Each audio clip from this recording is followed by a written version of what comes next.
Good morning everyone. उस दिन मैं आप लोगों के साथ अपनी रेसिपी शेयर नहीं कर पाई थी, सो मैं झटपट अभी आज इस वीडियो में इसे ऐड कर रही हूँ। मैंने अच्छी बढ़िया पालक की पत्तियाँ जो है फ्रेश उसे पानी में धुलने के लिए डाल दिया है। नमक वाला पानी है ताकि ज़रा भी छोटे मोटे कीड़े वगैरह हो तो वो निकल जाएँ। वैसे तो काफ़ी साफ़ थी और अब मैं इसे बॉईल कर ले रही हूँ। और कट करके पालक तो मेरे यहाँ हमेशा ही बनती थी, मगर जब से मैंने ये बनाई है तब से अब इसी की डिमांड ज़्यादा होती है और इसे मैं प्याज प्यूरी के साथ बनाऊंगी। अदरक लहसुन सब कुछ मैंने उसी में डाल दिया है और एक बड़ी सी लाल मिर्च भी डाल दी है जिसे मैं उसी के साथ पीस लूँगी। मस्टर्ड ऑयल का यूज़ करूँगी क्योंकि मुझे मस्टर्ड ऑयल बहुत पसंद है। मैं यूपी से हूँ बट मेरे ससुराल में मीठा तेल खाया जाता है रिफ़ाइंड, बट मैं ना चुपके से इसी में बना देती हूँ तो फ्लेवर सबको बहुत अच्छा लगता है, सभी लोग तारीफ़ करते हैं। लेकिन अगर मैं बता दूंगी कि मैं मस्टर्ड ऑयल में बना रही हूँ तो सब लोगों के नाक मुंह सिकुड़ जाएंगे, इसलिए मैं नहीं बताती हूँ। ऑयल मैंने बहुत ही कम रखा है, इसलिए मुझे प्याज को भूनने में थोड़ा वक्त लग रहा है और मैं पानी ऐड करके उसी में मसाले डाल देती हूँ और फिर इसे पकने देती हूँ। नमक भी मैं इसी में ऐड कर दूँगी ताकि ये सभी चीज़ें अच्छी तरह से पक जाएं। और कम से कम मुझे लो फ्लेम पर इसे पकाते 10 मिनट हो जाएंगे, तब कहीं जाके ये मुझे इसकी खुशबू आना शुरू होगी। दोस्तों, हमेशा का मेरा यही एक्सपीरियंस है, तो मैं ऑयल हमेशा कम रखती हूँ। ऑयल अलग से निकलेगा मेरे मसाले में, उसका मैं वेट नहीं कर पाती हूँ। और यहाँ मेरी पालक की प्यूरी भी तैयार हो गई है और मेरे प्याज भी भुनकर रेडी हो गई है। मेरे बॉयल आलू कट कर मैंने रख लिए थे, उन्हें मैं ऐड कर रही हूँ।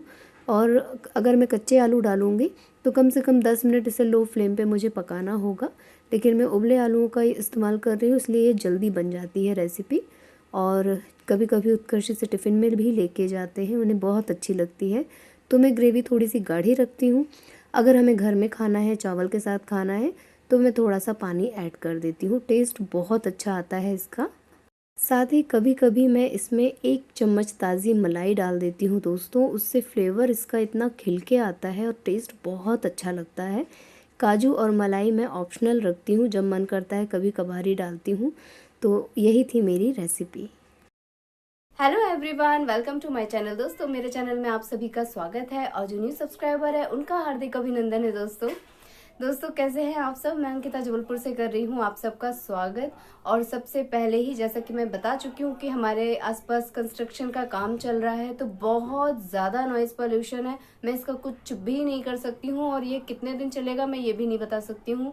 पूरा का पूरा एक माला बन रहा है, बिल्डिंग बन रही है, तो बहुत सारा समय लगेगा और मैं इतने दिन रुक भी नहीं सकती हूँ। मेरा तो अपना जो व्लॉग का काम है उसे मैं कितने दिन पेंडिंग रखूँगी, क्या करूँगी, बहुत सारी चीज़ें सोचनी पड़ती हैं। और ये काम तो ऐसा नहीं है कि मैं रात में बना लूँ या रात में कुछ इस तरह से शिफ्ट कर लूँ अपने टाइम को, वो नहीं पॉसिबल है क्योंकि ये लोग दिन रात उधम करते हैं, बहुत हल्ला करते हैं, बहुत ज़्यादा आवाज़ करते हैं। मैं क्या ही बोलूँ, बहुत ज़्यादा मुझे परेशानी होती है। एक तो आप लोग मेरी आवाज़ देख रहे होंगे, मैं अच्छा खासा रिकवर कर रही थी, बट ना ये डस्ट से मुझे फिर से वापस से प्रॉब्लम शुरू हो गई, इतनी खांसी आना शुरू हो गई है और वो गले में हमेशा जो खराश वगैरह होती है वो हो रही है। मैं कुछ भी कर लूँ, कितना भी मैं काढ़ा ले लूँ, मेडिसिन ले लूँ, लेकिन मुझे डस्ट से एक भयानक वो होती है ना प्रॉब्लम, एलर्जी, वो है मुझे। ज़रा सी डस्ट उड़ना शुरू होती है तो मैं बेड पकड़ लेती हूँ। हालांकि उतनी बुरी कंडीशन इसलिए नहीं है क्योंकि मैं मास्क, मोस्टली मैं मास्क लगाए हुए हूँ और अभी आप लोगों से बात करना है ना, इसलिए मेरा मेरा मास्क हटा हुआ है। लेकिन मैं मास्क लगा के ही अपने घर से बाहर दरवाजे, लॉन वगैरह में तभी निकल रही हूँ जब मैं मास्क लगाए हूँ। इतनी ज़्यादा मुझे डस्ट से प्रॉब्लम है, तो बस यही सारी प्रॉब्लम मैं फेस कर रही हूँ। वो होता है ना कि किसी को लग रहा होगा कि यार क्या है, बच्चा अभी अभी आया है स्कूल से तो इतनी सारी चीज़ें देखते हुए, फेस करते हुए आया है। आज तो इनकी बस का कांच किसी ने तोड़ दिया था, तो उसके आगे मेरी प्रॉब्लम तो बहुत छोटी सी है, आप लोगों को नज़र आएगी। लेकिन अब प्रॉब्लम तो प्रॉब्लम है ना, मुझे जिससे बीमारी पकड़ लेती है वो, उसको मैं ज़्यादा डेंजरस मानती हूँ। मुझे लगता है ये सबसे ज़्यादा खतरनाक बीमारी है, किसी भी चीज़ से एलर्जिटिक होना, किसी भी चीज़ की एलर्जी होना बहुत बुरी बीमारी होती है। और साथ में मुझे बातों की बीमारी तो है ही। लास्ट ब्लॉग में मैंने कहा था कि मैंने पालक की बहुत ही यम्मी सी सब्जी बनाई है और मैं रेसिपी उसमें ऐड करना ही भूल गई क्योंकि मैं ना टाइमिंग देखती हूँ। मैं चाहती हूँ कि मेरा व्लॉग जो है 10 से 11 मिनट का हो, बस इससे ज़्यादा लंबा ना हो। और जब मैं एडिटिंग कर रही थी तो वो 10-11 मिनट का हो गया, मैं रेसिपी ऐड करना भूल गई। तो मैंने आज इसलिए शुरुआत में ही उसे डाल दिया ताकि आप लोगों तक मेरी रेसिपी पहुंचे ना, मैंने कैसी बनाई थी, कैसे मैं खाना खा रही हूँ। और इस समय पहले मैं पालक इतना ज़्यादा नहीं खा सकती थी, मुझे मना थी पालक, लेकिन अब मैं जब खा पाती हूँ तो मैं ज़्यादा से ज़्यादा कोशिश कर रही हूँ कि सीज़न में मैं पालक खा लूँ। हो सकता है मेरे बाल वाल कुछ अच्छे हो जाएं, आंखों की रोशनी बढ़ जाए। पालक तो बहुत फ़ायदा करती है, हरी सब्जियां वैसे ही बहुत फ़ायदा करती है, तो इसी लालच में मैं ना रेगुलरली बना रही हूँ पालक, मेथी, ये सारी चीज़ें। और मेरी शिवरात्रि वाली नॉलेजेबल जो वीडियो मैंने आप लोगों के साथ शेयर की थी, एक्चुअली मैं उसमें सिर्फ एक पॉइंट ही आप लोगों को बताना चाह रही थी, लेकिन यही है ना कि जब मैं बातें शुरू करती हूँ तो मेरे पास इतना सारा एक्सपीरियंस, इतनी सारी चीज़ें मुझे याद आती चलती हैं कि मैं एक में एक जोड़ती चलती हूँ, और वो पूरा एकदम एक पूरा लाइन से तैयार हो जाता है सेटअप। और फिर क्या ही बोलूँ, क्या छोड़ूं, क्या बताऊं, मैं फंस जाती हूँ। तो थैंक यू, आप लोगों ने उसे इतना पसंद किया, आप लोगों ने इतना प्यार दिया। और भी बहुत सारी चीज़ें मुझे सिखाई गई हैं। बनारस में मैं रही हूँ और वहाँ पे तो बहुत विधि विधान से कर्मकांड वगैरह कराया जाता था, तो मुझे बहुत सारी चीज़ें सिखाई गई हैं, चाहे वो नवरात्रि की हो, शिवरात्रि की, तो वो सारी चीज़ें मैं उत्कर्ष को सिखा रही हूँ। कोशिश करती हूँ कि ये वो सारे विधि विधान करे जितना मुझे मालूम है, और बहुत ज़्यादा डीप में मैं नहीं जा पाऊँगी, क्योंकि पता नहीं बच्चों की क्या कंडीशन रहती है आगे, वो ये कर पाए ना कर पाए। जैसे मेरे दिमाग में एक कीड़ा डाल दिया गया था कि नहीं, इसे इसी विधि से करना है तभी फल मिलेगा, इसे ऐसे ही करना है। तो अगर अनजाने में मेरे घर में, यहाँ ससुराल में कभी किसी से कोई मिस्टेक होती थी ना, तो मैं टोक देती थी और मुझे बुरा लगता था कि अरे आपने ये गलती कर दी। लेकिन हकीकत में उन्हें तो ये बात मालूम ही नहीं है, मुझे मालूम है तो मुझे वो गलत लग रहा है, उन्हें नहीं मालूम है तो उन्हें वही सही लग रहा है। और जैसा मैंने बार बार कहा था ना कि भगवान भक्ति के भूखे होते हैं। घर की जो परिस्थितियां हैं, लोगों का जो स्वास्थ्य है, लोग जितने में जो कर सकते हैं, भगवान वो सारी चीजें स्वीकार करते हैं। ये बात मुझे बहुत बाद में समझ में आई, और खासकर तब जब मैं मम्मी बनी। क्योंकि माँ बनने के बाद ना मेरी बुआ जी एक ही चीज बोलती थी कि बेटा तुम माँ हो ना, तुम्हारे लिए सभी चीजें क्षम्य हैं, तुम व्रत मत करो, व्रत माँ को नहीं करना चाहिए, उसके साथ एक छोटी सी नन्ही सी जान होती है। बहुत सारी चीजें मैंने तब सीखी हैं। और इसी के साथ साफ सफाई अभियान तो लगा ही है हमारे घर में। तो यहाँ पे जो मैंने आपको बताया था, इस पूरे रूम के चारों तरफ जो है कबूतरों का वास है। तो इस बार हम लोगों ने डिसाइड किया था कि हम लोग कबूतर का घोंसला ही हटा देंगे, ताकि वो पूरी समर हम लोगों को परेशान न करे, क्योंकि गंदगी बहुत करते हैं। तो देख लिया था अच्छे से, इसके चाचू ने सभी चीजें अच्छे से क्लीन कर रहे थे, मगर समहाउ उसमें ना एक क्या बोलेंगे, एकदम छोटा बच्चा भी नहीं था, वो बड़ा था, थोड़ा सा पंख वंख निकल आए थे, बट शायद उसको उड़ना नहीं आता था। तो ऐसा एक बच्चा एक घोंसले में उनको दिख गया, तो फिर उन्होंने उसे छोड़ दिया और घोंसले को झाड़ू से थोड़ा सा पीछे कर दिया कि वो गिर ना जाए। बट जब उन्होंने सारा जब क्लीन किया, पानी वानी से वॉश किया नीचे का फर्श, तो देखा कि वो ऊपर लटक रहा है। तो वो डर गए कि कहीं ऐसा ना हो ये इतनी ऊंचाई से गिरे और मर जाए। तो उन्होंने फिर से उसे वापस से ठेल दिया। लेकिन थोड़ी देर बाद जब दोपहर में वो आए तो उन्होंने देखा कि वो नीचे फर्श पे गिरा हुआ है। अब उनको लगा कि पता नहीं ये कहीं मर तो नहीं गया। हालांकि वो कह रहे थे कि एकदम छोटा बच्चा होता तो शायद मर भी सकता था, लेकिन वो काफ़ी बड़ा था।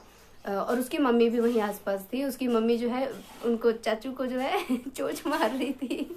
मैंने कहा वीडियो ले लेते मेरे लिए, मैं भी देख लेती, लेकिन ना वीडियो वगैरह तो नहीं ले सकते थे, रिस्की हो जाता है ना, एकदम बगल में ग्रिल लगी हुई है, गिरने का डर है।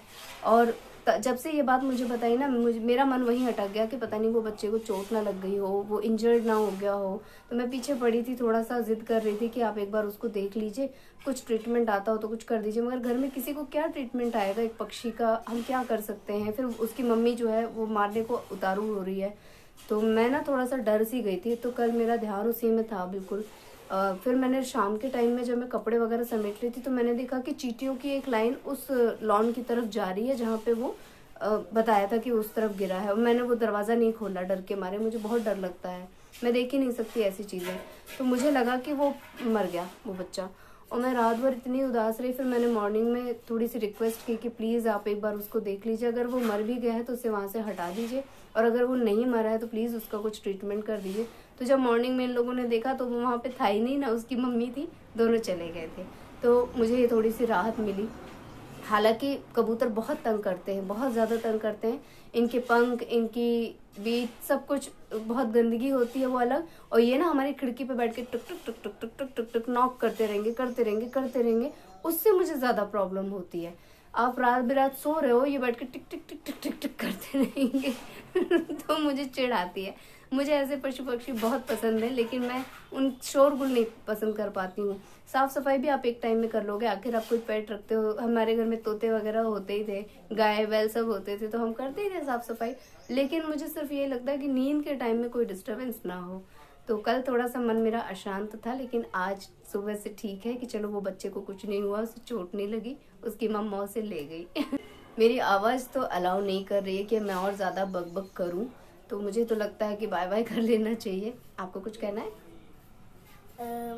नहीं इतना सोच के नहीं तो मैं अपना ब्लॉग यहीं पे एंड कर ले रही हूँ। उत्कर्ष को भी कुछ नहीं कहना है। आई थिंक अब ये रेस्ट करेंगे और मैं भी अपने बाकी के काम निपटाऊंगी। आप लोगों से मिलूंगी अपने नेक्स्ट वीडियो में। लेकिन आप लोगों में से जो लोग नए हैं, प्लीज मेरे चैनल को सब्सक्राइब कीजिएगा, वीडियोस को लाइक कीजिएगा और अपनी फैमिली और फ्रेंड्स के साथ उसे शेयर कीजिएगा दोस्तों। और इसी तरह अपना प्यार और आशीर्वाद बनाए रखिएगा और मुझे जो है आशीर्वाद देते रहिएगा।